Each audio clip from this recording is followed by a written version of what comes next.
Hello good evening guys, welcome to my YouTube channel MS education.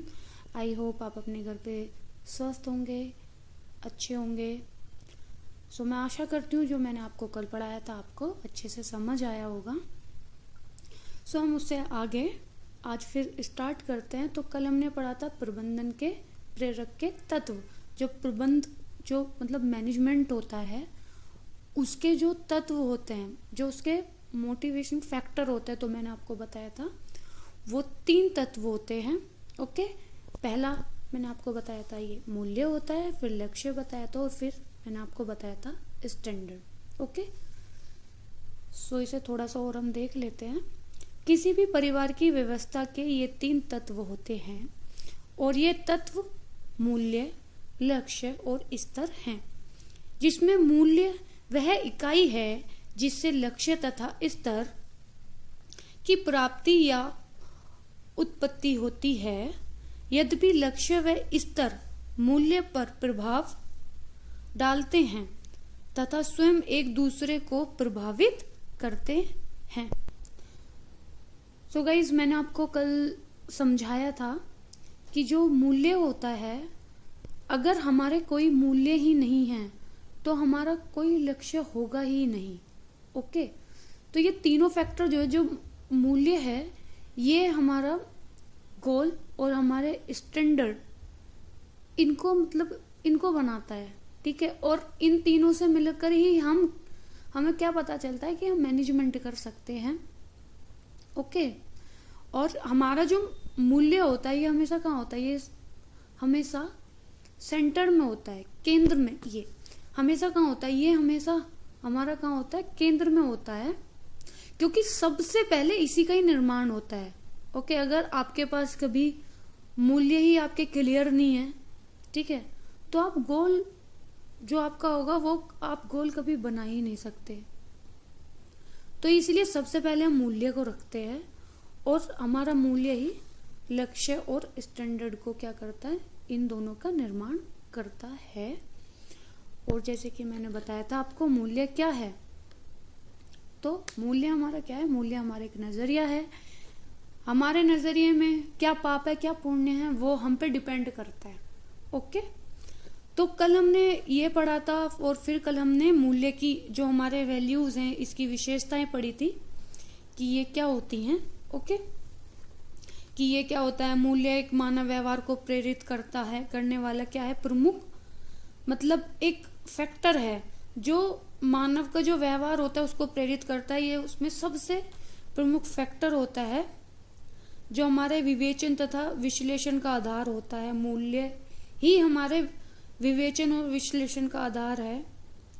इसका जो जन्म है जीवन दर्शन है, नजरिए से होता है। मैंने आपको बताया मूल्य ऐच्छिक होते हैं, समय और परिस्थिति के अनुसार परिवर्तन होते रहते हैं और ये धनात्मक एवं ऋणात्मक होते हैं।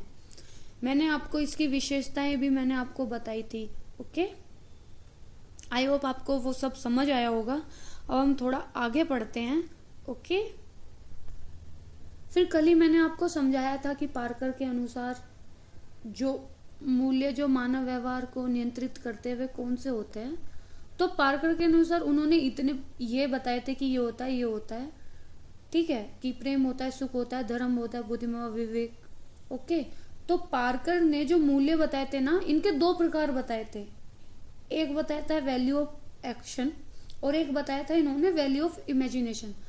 जहां से क्या आता है वहां से आपका पेपर आता है, तो थोड़ा सा आप प्लीज उसको समझिएगा। मैं आपको थोड़ा सा पढ़ा देती हूँ वहां से भी। 1 सेकेंड प्लीज, राइटिंग मत देखिएगा, मेरी थोड़ी राइटिंग ऐसी ही है।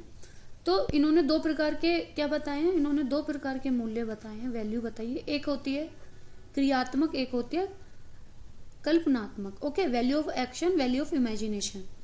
तो क्रियात्मक क्या है? ठीक है, तो क्रियात्मक वो चीज है जो वातावरण के साथ क्या कर ले? समायोजन कर ले। ओके, तो जो वैल्यू ऑफ एक्शन है ये क्या होता है? ये होता है जो वातावरण के साथ समायोजन कर ले, ठीक है, जो बना रहे।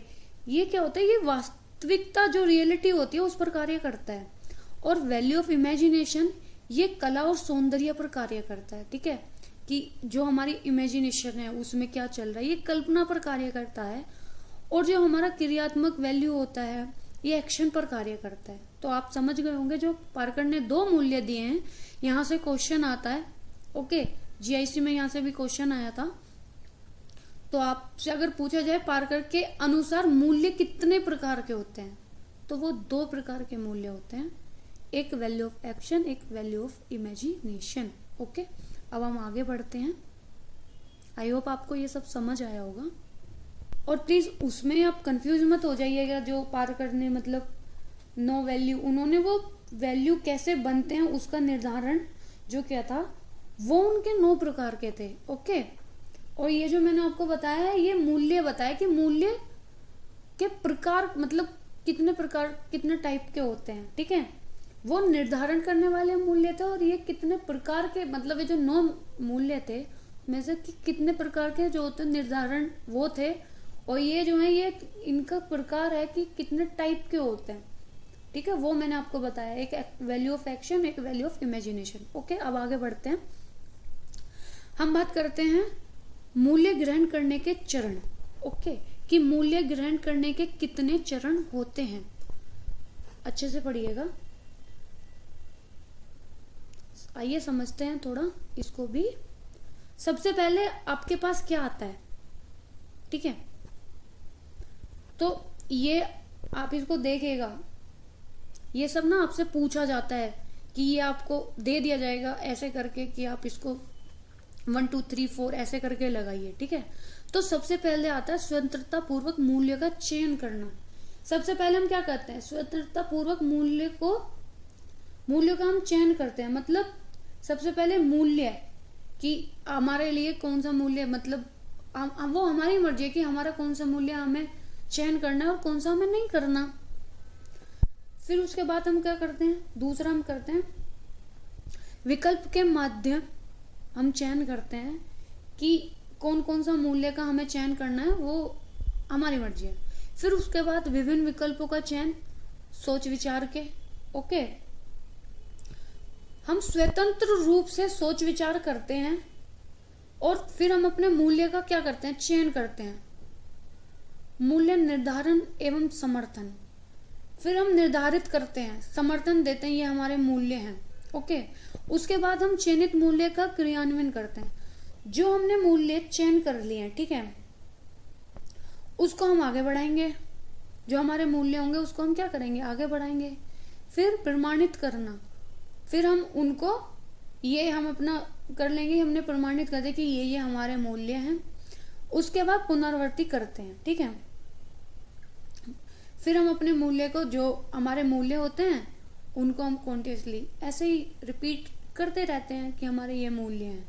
ओके, तो आई होप आपको ये मूल्य ग्रहण करने के चरण समझ आएंगे। सबसे पहले स्वतंत्रता पूर्वक मूल्य का चयन करना, विकल्पों के मध्यम चयन करना, विभिन्न विकल्प का चयन सोच विचार के बाद, ठीक है, मूल्य निर्धारण एवं समर्थन, चयनित मूल्य का क्रियान्वयन, प्रमाणित करना और फिर पुनरावृत्ति करना।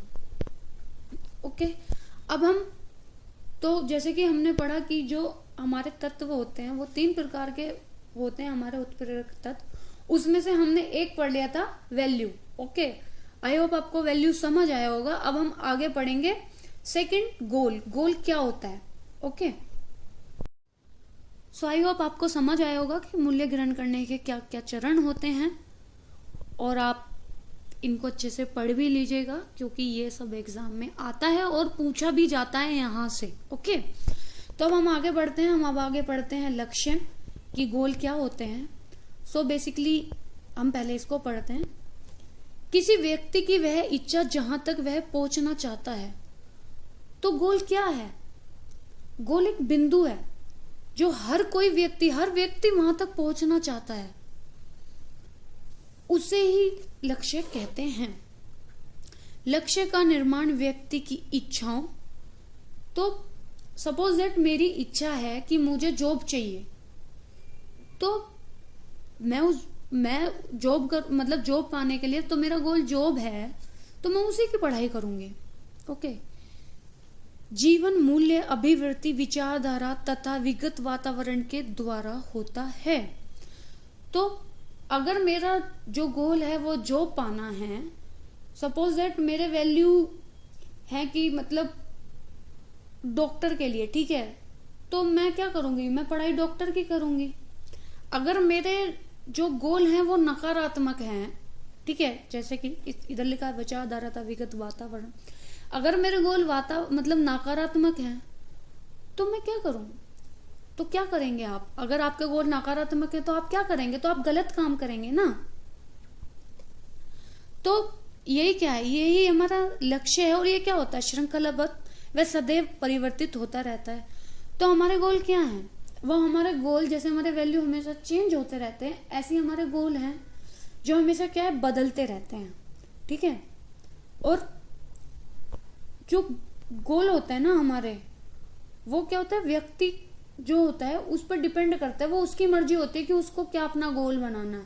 ये नहीं कोई भी मतलब अदर पर्सन आएगा, कोई भी आएगा कि आपसे बोलने लगे कि भाई ये आपका गोल है, तो आपका गोल सिर्फ वो है जो आप पाना चाहते हैं, ओके। व्यक्ति की इच्छा होती है गोल, ओके। अब हम थोड़ा आगे बढ़ते हैं, ठीक है। इससे पहले मैं आपको एक दो चीजें और बता देती हूँ। जो गोल होता है वो क्या होता है कि हर कोई व्यक्ति आगे बढ़ना चाहता है। तो ये क्या होता है, ये एक सतत प्रक्रिया है, ठीक है, प्रोग्रेसिव है, ठीक है। तो हर कोई इंसान आगे बढ़ना चाहता है। अगर आप भाई कहीं पे एसोसिएट हैं तो आप चाहते होंगे कि भाई आप आगे बढ़ के कि आप टीएल बन जाएं, आप फिर आप सोचेंगे आप मैनेजर बन जाएं। तो ऐसे करके क्या है, तो आप सब क्या होता है कि ये सब क्या होता है कि सब प्रोग्रेसिव होता है और सब बढ़ना चाहते हैं आगे, ठीक है। तो हर व्यक्ति क्या है, हर व्यक्ति अपना आगे बढ़ना चाहता है और ये एक स्वाभाविक है, ये कंटिन्यूअसली चलता है और ये एक स्वाभाविक है। सपोज दैट कि आप मतलब मंथली 10,000 रुपये कमाते हैं, तो आप क्या सोचोगे कि मैं भाई आगे जाके 20,000 रुपये कमाऊं, 30,000 रुपये कमाऊं, 40,000 रुपये कमाऊं।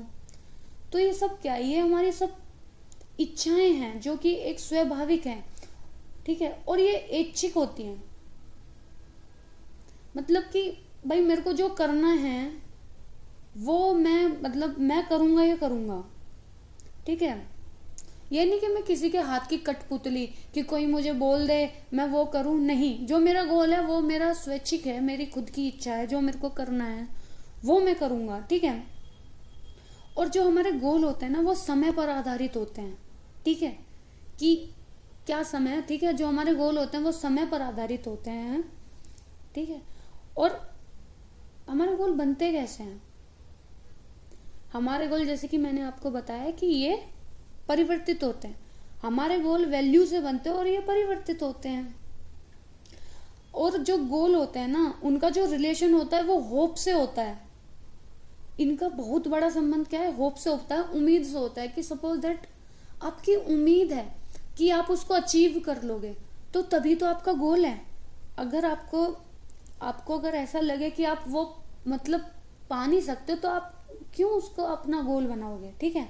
तो गोल एक क्या है, ये है कि आप उसको अचीव कर सकते हैं, ठीक है। अब हम आते हैं कि गोल कितने प्रकार के होते हैं। आई होप आपको समझ आया होगा। अब हम आगे पढ़ते हैं कि गोल हमारे कितने प्रकार के होते हैं। गोल हमारे तत्कालीन लक्ष्य हैं, जिसे हम अल्पकालीन लक्ष्य भी कह सकते हैं, दीर्घकालीन लक्ष्य और साधन समाप्ति लक्ष्य, जिन्हें हम मध्यंत लक्ष्य कहते हैं, ठीक है।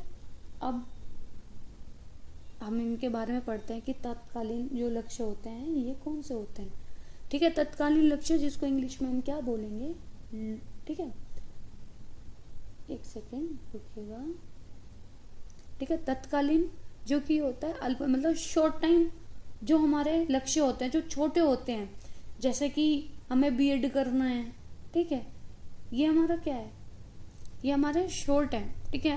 हमें बैंक जाना है, बैंक से पैसे लाने हैं, ये हमारे शॉर्ट टाइम गोल है, ठीक है। फिर उसके बाद हमारा दीर्घकालीन जो लॉन्ग टाइम गोल होता है।